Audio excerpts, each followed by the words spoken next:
Ayan o. Sabi ko, ayan na yan eh. Hindi ko natandaan na niya. Sorry, man. Tama na. Ayan o. Okay, so na.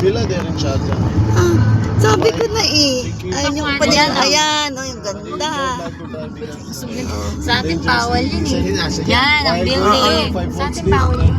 Sasampay namin yan. Di ba may higpit ang Dubai eh. Para sila mga nakasampay na damit. Ang ganda-ganda ng building. Sa ating bawal yan. Oo. Lalo na sa Makati.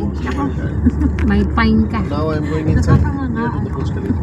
Oh, ang ganda-ganda pa man din ng mga ano nila. Ay po, ang ganda. Kasi nandun tayong dalawa, oh. Ganda ng camera mo. Oh. Di ba nagbibideo ka na nandun pa sa labas? Ang ganda na dati, ta. Saan mo yung nakuha? Yan. Hindi ko alam. Ayan.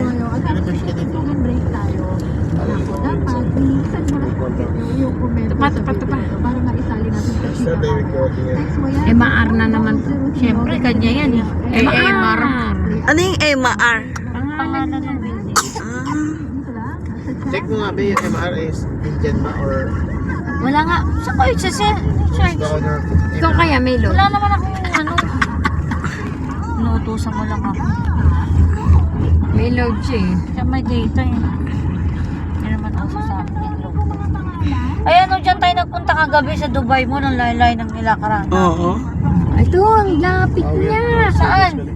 Kasi sana all nasa bintana. Marshall pa. Ayan Oo na nga, nga. ayan na nga oh.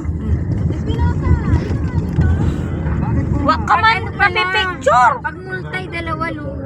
Ayan oh. Oh. Tay. Ang lapit lang oh. Okay lang si tita, hindi nagpo-post